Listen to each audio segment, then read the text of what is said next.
భగవద్గీత 3వ అధ్యాయం కర్మయోగం. భగవద్గీత ఒక మహత్తరమైనటువంటి కల్పవృక్షం అండి. ఈ మహావృక్షాన్ని నాటింది శ్రీకృష్ణ పరమాత్మ. దానికి నీళ్లు పోసి పెంచింది వేదవ్యాస మహర్షి. అనేక సద్గుణములనేటువంటి చిగుళ్ళు పుష్పాలు దానికి ఉన్నవండి. మోక్షం అనేటువంటి ఫలం దాంట్లో ఆవిర్భవిస్తున్నది. దానిని అనుభవించినటువంటి వారు జీవన్ముక్తులై జన్మరాహిత్యాన్ని దుఃఖరాహిత్యాన్ని పొందుతున్నారండి.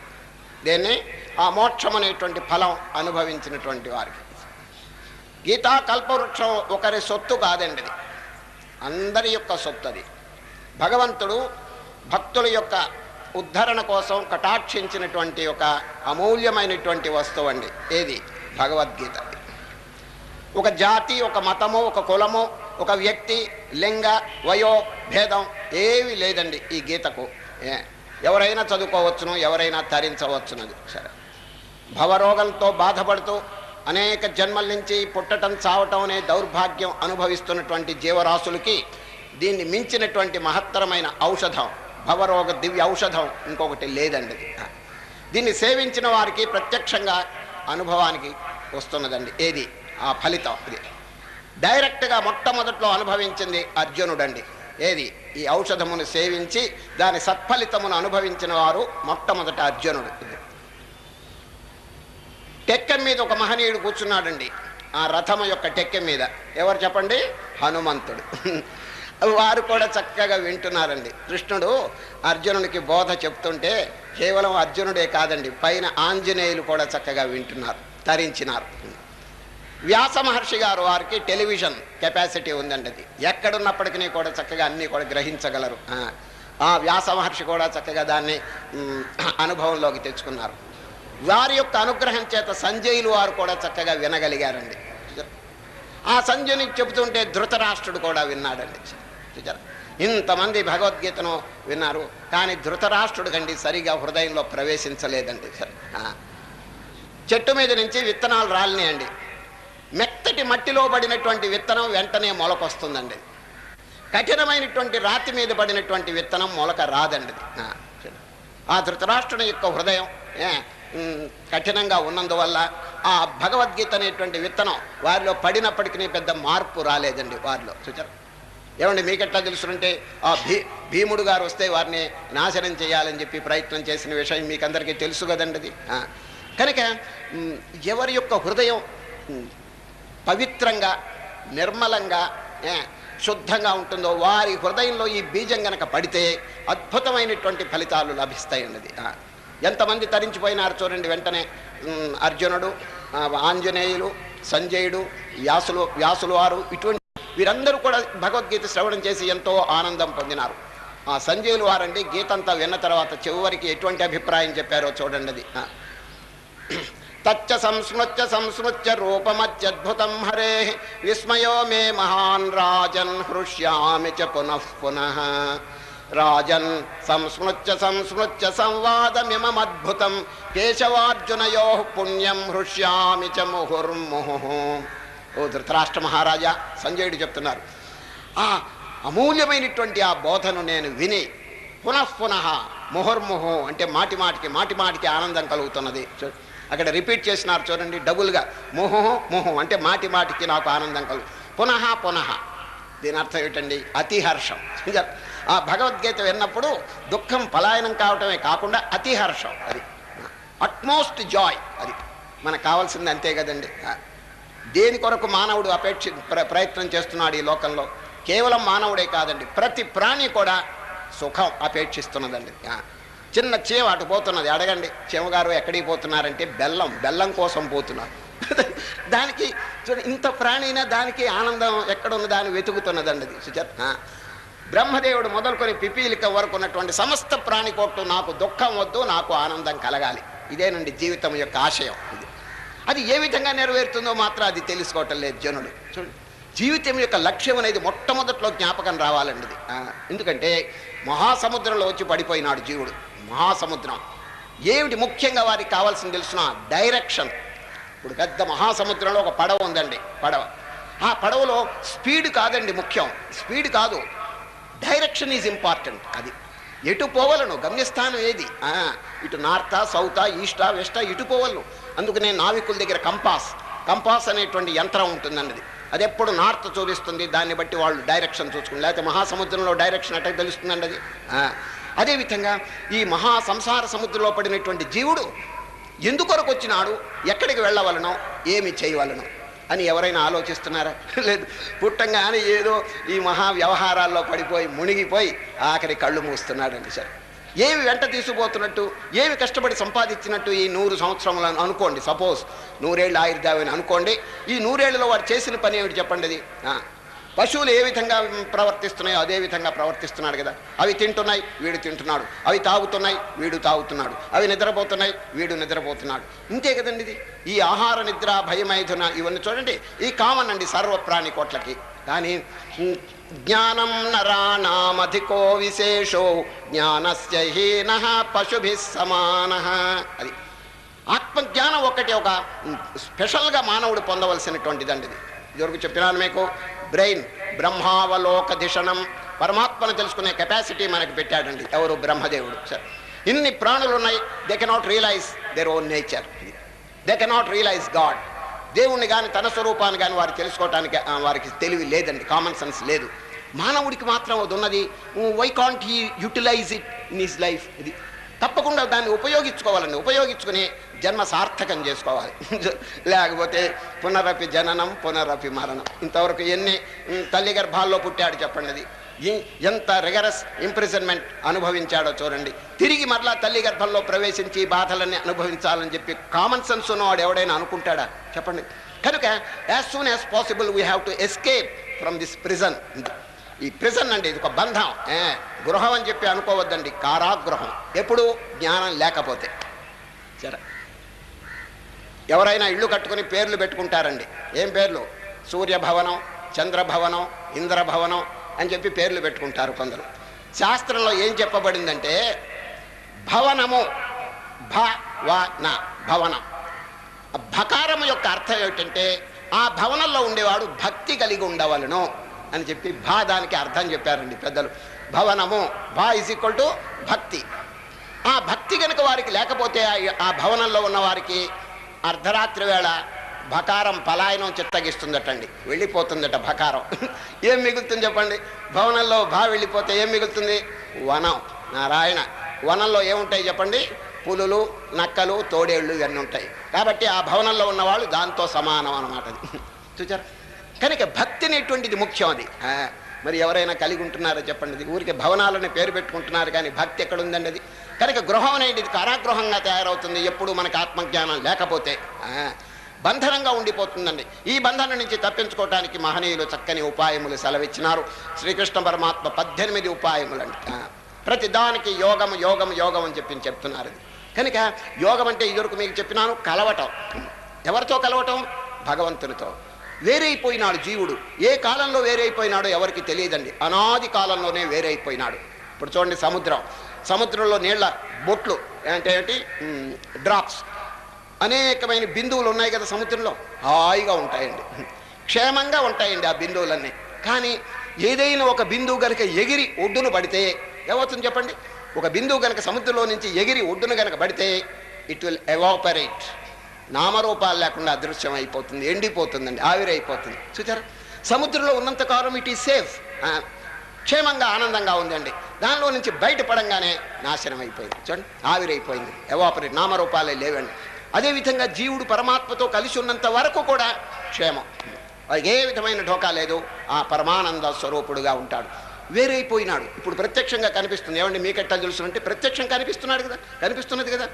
జీవుడు ఒక శరీరము, ఒక మనస్సు, ఒక బుద్ధి ఇవన్నీ కలిగి ఉంటున్నాడు కదా, దుఃఖం అనుభవిస్తున్నాడు కదా. ఇది ప్రత్యక్షంగా కనిపిస్తున్నప్పుడు దీన్ని తొలగించుకోవడానికి మానవుడు ప్రయత్నం చేయాలి. దేన్నే? ఈ బంధనాన్ని. చూచారా? ఈ బంధనం ఎప్పుడు ప్రారంభించిందనేటువంటి విషయం వదిలేయమని చెప్పి నేను మీకు చెప్పినాను ఇదివరకు. దానికి అంతు లేదండి. దానికి పెద్దలు అనాది అని చెప్పి కొట్టేశారు అది. ఒకవేళ మనం ఊరికే ఎప్పుడు ప్రారంభించింది ఈ దుఃఖం అని చెప్పి మొదలు పెడితే ఆన్సర్ రాదండి. అది అనవస్థా దోషం వస్తుంది. కనుక వదిలేశారు దాన్ని. హౌ టు రిమూవ్ ఇట్, అది ఏ విధంగా దీన్ని తొలగించాలి, ఈ దుఃఖం అనేది ప్రత్యక్షంగా కనిపిస్తున్నదని చెప్పి పెద్దలు ప్రయత్నం చేసినారు. చూచారా? రోగానికి చికిత్స చేయటం మంచిదే కానీ అసలు రోగం ఎందుకొరకు వచ్చింది అది బాగా ఆలోచించాలి. అది మనకు ఏమిటి రోగం చెప్పండి? ఈ మానవుడికి తన స్వరూపం మరిచిపోవటమే రోగం. చూచారు? నిన్నటి దినం శ్రీకృష్ణ పరమాత్మ సాంఖ్య యోగంలో ఏం చెప్పినారు? అర్జున, మీరు దుఃఖిస్తున్నారు ఎవరి కోసం? ఇగో వీళ్ళందరూ కదా, మీ బంధువులు వీళ్ళంతా పోతారు కదా, వారు కానీ మీరు కానీ ఎవరు? శరీరములు కాదు, లోపల ఉన్నటువంటి శాశ్వతమైనటువంటి ఆత్మస్వరూపమే మీరు అని నేను అర్థనం ఘంటాపదంగా శ్రీకృష్ణ పరమాత్మ చెప్పినారు కదండి. అచ్చేద్యోయం అదాఖ్యోయం అక్లేద్యో శోష్యేవచ నిత్య సర్వగతస్థాణురచలోయం సనాతన. సనాతన వస్తువు. సనాతనం అంటే ఎవర్ లాస్టింగ్. అది మానవుడు అది విషయం తెలుసుకోలేక ఈ చిన్న స్వరూపం మహా ఉంటే ఎన్నాళ్ళు ఉంటుందండి ఇది శరీరం చెప్పండి? ఇది కొండ ఏనాడు తయారైందో అది ముందుగానే అనుకుంటుందండి, నేను త్వరలోనే మట్టిలో కలవాలని చెప్పి అనుకుంటుందండి. ఎప్పుడో పగిలిపోతుంది, మళ్ళీ మట్టిలో కలిసిపోతుంది. అదేవిధంగా ఈ జీవుడు ఏదో కొద్ది కాలం మాత్రం ఈ శరీరం ధరిస్తాడు, తర్వాత అంటే అదృశ్యుడైపోతాడు, ఈ శరీరం ఇక్కడ పడిపోతుందండి. అది ఈ టెంపరరీ లైఫ్ అండి. టెంపరరీ అని చెప్పి అనుకోవటం లేదండి మానవుడు. My body is everlasting, my body is permanent, my relations are permanent, my wife is permanent, my children are permanent. ఈ విధంగా అనుకుంటున్నాడు. ఇదేనండి అజ్ఞానం. ఈ అజ్ఞానం పోగొట్టడం ఇప్పుడు శ్రీకృష్ణ పరమాత్మ నిన్నటిదనం చేసినటువంటి పని. చూచారా? జీవితంలో మొట్టమొదట మానవుడు పుట్టిన తర్వాత ఏం ఆలోచించాలంటే గమ్యం ఏమిటి, అది అన్నిటికంటే అది కనుక తెలుసుకుంటే అవర్ వర్క్ ఈజ్ ఫినిష్డ్. అది మానవుడు తెలుసుకోవటం లేదండి. మహా వ్యవహారంలో పడిపోయి కొట్టుకుపోతున్నాడే కానీ మాయా ప్రవాహంలో పడి what is the ideal of my life, అది what is the goal of my life, అది నా జీవితంలో లక్ష్యం ఏమిటి అని చెప్పి ఎవరు ఆలోచించట్లేదండి. ఏదో తింటున్నాడు, తాగుతున్నాడు, పోతున్నాడు, కళ్ళు మూస్తున్నాడు, ఎగిరి మళ్ళా పుట్టడం, పునరపి జననం పునరపి మరణం. కనుక ముఖ్యంగా శ్రీకృష్ణ పరమాత్మ భగవద్గీతలో చెప్పింది నిన్నటి జనం మొట్టమొదట్లోనే ఎందుకు ఈ బోధ చెప్పాలి చెప్పండి. ఏదో ఇవాళ కర్మయోగం చెప్తున్నారు కదా, ఏదో కర్మ భక్తి ఇటువంటివి చెప్పచ్చు కదా నిన్న, చెప్పండి. లేదే, చెప్పలేదు. అద్భుతమైనటువంటి ఆత్మజ్ఞానం మొట్టమొదట్లోనే చెప్పేసినారు. కారణం ఏమిటంటే పొటెన్షియల్ మెడిసిన్. అది ఈ భవరోగానికి చికిత్సకి చాలా ఔషధాలు ఉన్నాయి, కానీ ఈ ఆత్మజ్ఞానం అనేది అన్నిటికంటే సుపీరియర్ మెడిసిన్. అది చాలా అద్భుతమైన. ఎందుకంటే చీకట్లో కష్టపడేటువంటి బాధపడేటువంటి వాడికి ఏదండి ముఖ్యంగా కావాల్సింది? దీపం. దీపం అంటే అన్నీ చక్కగా ఉంటాయండి. అదేవిధంగా ఈ అంధకారం, ఈ అజ్ఞానం అనేటువంటి అంధకారంలో బాధపడుతున్నటువంటి జీవుడికి దీపం వెలిగించాలి. ఏమిటా దీపం? జ్ఞాన దీపం. చూచారు? ఆ జ్ఞాన దీపం నిన్నటి దినమే మొట్టమొదట్లోనే కృష్ణ పరమాత్మ వెలిగించేసినారు. అర్జున, నీ స్వరూపం నా స్వరూపం వాళ్ళ స్వరూపం ఒకటేనయ్యా. నత్వేవాహం జాతునాసం నత్వం నేమే జనాధిప నచైవ న భవిష్యామః సర్వే వయమతః పరం. సర్వే అండర్లైన్. భగవద్గీతలో ఇటువంటి పదాలు చాలా ముఖ్యం అండి. All of us. సర్వే అంటే ఆల్ ఆఫ్ అస్. నీవు శాశ్వతం నేను శాశ్వతం అన్నట్ట ఇండివిజువల్గా చెప్పలేదండి. We are all permanent. కనుక ప్రతి ప్రాణి కూడా శాశ్వతమైనటువంటి స్వరూపమే కానీ చంచలమైనటువంటి ఒక చిన్న స్వరూపం కాదండి. అది బుడగ కాదు, సముద్రం. ప్రతివాడు సముద్రమే కానీ బుడగ కాదు, అలా తరంగం కాదండి. అది ఈ జీవుడు ఒక తరంగం, కానీ భగవంతుడు ఎవరంటే సముద్రం.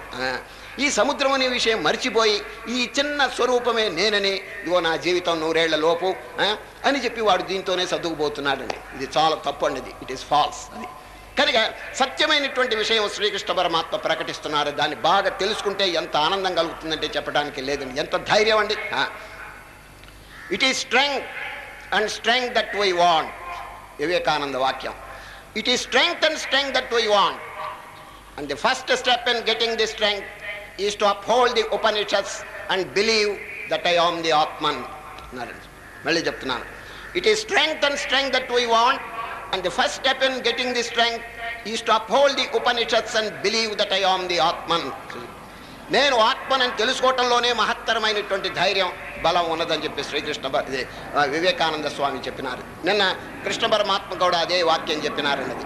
కనుక జీవుడు ఆ తన స్వరూపాన్ని మర్చిపోయి చూడండి, ఎగ్జిస్టెన్స్, నాలెడ్జ్ అండ్ బ్లిస్, సత్ చిత్ ఆనందం, అదండి మానవుని యొక్క యథార్థ స్వరూపం. రాత్రి నిద్రపోతున్నాడండి, గాఢ నిద్ర. ఆ నిద్రలో వాడు అదే అనుభవిస్తున్నాడండి. చూడండి ఎంత హ్యాపీనెస్. ఏవైనా దుఃఖం లవలేశమైనా ఉన్నదా చెప్పండి? Deep sleep. చూడండి, డీప్ స్లీప్ అండి, మామూలుగా స్వప్నం కాదు. ఆ సుషుప్తిలో వాడు ఎంత ఆనందం అనుభవిస్తున్నాడు. ఎక్కడి నుంచి వచ్చింది? కణ స్వరూపమే. అయితే అది జడమైనటువంటి స్థితి కాబట్టి అది మోక్షం కాదండి. ఆ నిద్ర అనేది just for the sake of health, ఆరోగ్యం కోసం నిద్రే కానీ మోక్షం కోసం కాదండి. అది మోక్షం పొందాలంటే నిద్రలో ఏ స్వరూపాన్ని వాడు అనుభూతం చేసుకున్నాడు దాన్ని మేలుకొని అనుభవించాలి. చూచారు? మేలుకొనంటే చక్కగా రేపు 6వ అధ్యాయం వస్తుంది, హౌ టు మెడిటేట్. చూడండి, హౌ టు కాన్సన్ట్రేట్. చక్కగా ఆసనం వేసుకుని దృష్టి భ్రూమధ్యంలో కానీ, సహస్రారంలో కానీ, హృదయ స్థానంలో కానీ, నాసికాగ్రం కానీ ఎక్కడైనా ఏర్పాటు చేసుకుని ప్రపంచ సంబంధమైనటువంటి సంకల్పములన్నీ కూడా మరిచిపోయి తన యొక్క యథార్థ స్వరూపం కనుక జ్ఞాపకం పెట్టుకుంటే దాని పేరే తురీయం, సూపర్ కాన్షియస్. అదండి మనకు కావాల్సింది. Not unconscious but super conscious. అది ఆ సూపర్ కాన్షియస్ స్థితిలో ఎంత ఆనందం అనుభవిస్తున్నాడు. అదండి జన్మ యొక్క ఫలితం, సత్ఫలితం. పుట్టినందుకు దాన్ని అనుభవించాలండి. అది లేకుండా ఈ మహాసముద్రంలో పడి కొట్టుకుపోతున్నాడు. అది ఓ చిన్న దృష్టాంతం చెప్పి ఇప్పుడే 3వ అధ్యాయమైనటువంటి కర్మయోగంలో నేను ప్రవేశిస్తున్నాను. పూర్వం దాదాపు 60-70 సంవత్సరముల కిందటనే మన భారతదేశంలో గుజరాత్లో ఒక విద్యార్థి ఉన్నాడండి. గుజరాత్, వారి పేరు త్రివేది. చూడండి, గుజరాత్లో ఉండే వాళ్ళ పేర్లు ఇట్లాగే ఉంటాయండి. త్రివేది, ద్వివేది, చతుర్వేది అని ఉంటాయండి. త్రివేది అనేటువంటి స్టూడెంట్ అండి ఇక్కడ మన భారతదేశంలో ఉన్న ఎగ్జామినేషన్స్ అన్నీ పాస్ అయినాడండి. మంచి ర్యాంక్ వచ్చిందండి ఆయనకి, మార్కులు ఎక్కువగా వచ్చినాయి. అంచేత గవర్నమెంట్ వారిని సెలెక్ట్ చేసి లండన్లో ఒక పరీక్ష ఉందండి, ICS, ఇండియన్ సివిల్ సర్వీస్ పూర్వకాలం. ఇప్పుడు ఢిల్లీలో ఉంది ఇండియన్ అడ్మినిస్ట్రేటివ్ సర్వీస్ అని, IAS అని పెట్టి. పూర్వకాలం ICS అంటే చాలా పెద్ద పరీక్ష అండి. దాంట్లోకి సెలక్షన్ వచ్చింది. ఈ విద్యార్థి వెళ్ళి పరీక్ష రాశాడండి. ఎక్కడ? ఆ లండన్ ప్రదేశంలో. రాసిన తర్వాత భారతదేశానికి తిరిగి రాబోతున్నాడు. వస్తుంటే ఎవరో ఒకరు సలహా ఇచ్చినారు, ఏమండి మీ భారతదేశానికి మహత్తరమైనటువంటి సేవ చేసిన మహర్షి గారు ఈ ప్రాంతంలో ఉన్నారు, మ్యాక్స్ ముల్లర్. ఆ మ్యాక్స్ ముల్లర్ గారు వేదములను ఇంగ్లీష్లోకి ట్రాన్స్లేట్ చేశారండి. మహాసేవ చేశారండి, గొప్ప సేవ మన భారతదేశానికి. లేకపోతే ఈ ఉపనిషత్తులు, ఈ వేదాలు ఇవన్నీ తక్కిన ఫారిన్ కంట్రీస్కి ఎట్టా తెలుస్తాయండి, వారు ఇంగ్లీష్లోకి ట్రాన్స్లేట్ చేశారు. అటువంటి మహనీయుడు ఈ ప్రాంతంలో ఉన్నారు, దర్శనం చేసుకోవయ్యా. ఎటు తిరిగి ఇండియాకి వెళ్ళిపోతున్నావు, 4000 మైళ్ళ దూరం నుంచి మళ్ళీ రాగలవా నీవు, అటువంటి వారిని దర్శనం చేసుకోమని చెబితే ఈ త్రివేది అనే స్టూడెంట్ అండి పరీక్ష చక్కగా రాసినాడు. వారి దర్శనార్థం వెళ్ళాడండి. ఎవరి దర్శనార్థం? Max Muller. ఎప్పుడు ఈయన వెళ్ళాడో వారి ఇంటికి, ఆయన వేదములు అనువాదం చేస్తూ ఉన్నాడండి. ఎవరు? Max Muller. ఒక వేదంలో ఒక సంస్కృత సెంటెన్స్ వచ్చిందండి, అది మహాగంభీరంగా ఉందండి, నిగూఢమైనటువంటి భావం కలిగి ఉన్నది. దానికి ఇంగ్లీష్ ట్రాన్స్లేషన్ కుదరలేదండి. ఎవరికి? మ్యాక్స్ ముల్లర్కి. అవస్థ పడుతున్నాడు.